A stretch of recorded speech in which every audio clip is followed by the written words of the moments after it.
হ'ল এগৰাকী প্ৰজাপতি। এইগৰাকী প্ৰজাপতিৰ ৬০জনী কন্যাৰ ভিতৰত এজনী কন্যাৰ নাম আছিল সতী।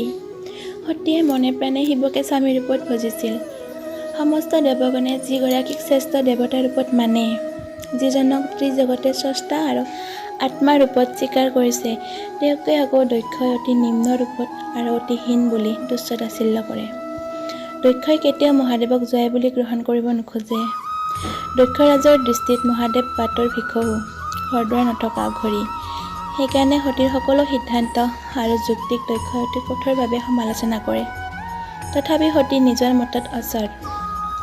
দক্ষই মহাদেৱক তুচ্ছ তাচ্ছিল্য কৰাৰ মানসেৰে এটা বৰ ডাঙৰ যজ্ঞৰ আয়োজন কৰি তেওঁৰ জোঁৱাইক মহাদেৱৰ বাহিৰে আন সকলো দেৱতাকে তালৈ নিমন্ত্ৰণ কৰে। মুনি দধিচিয়ে কিন্তু তেনে ভুল নকৰিবলৈ দক্ষক বাৰে বাৰে সকীয়াই দিছিল। দক্ষ মুনিৰ কথা নামানিলে। সতীয়ে যথাসময়ত এই যজ্ঞৰ বাতৰি পাই বিনা নিমন্ত্ৰণে আহি বাপেকৰ যজ্ঞস্থলীত উপস্থিত হয় আৰু পিতৃৰ ভুল সিদ্ধান্তৰ ঘোৰ প্ৰতিবাদ কৰে।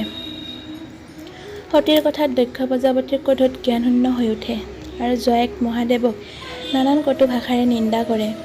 নিজৰ স্বামী মহাদেৱৰ নিন্দা শুনি অতি অপমানিত হয় আৰু যজ্ঞস্থলীতে যোগবলৰ দ্বাৰা প্ৰাণ ত্যাগ কৰে।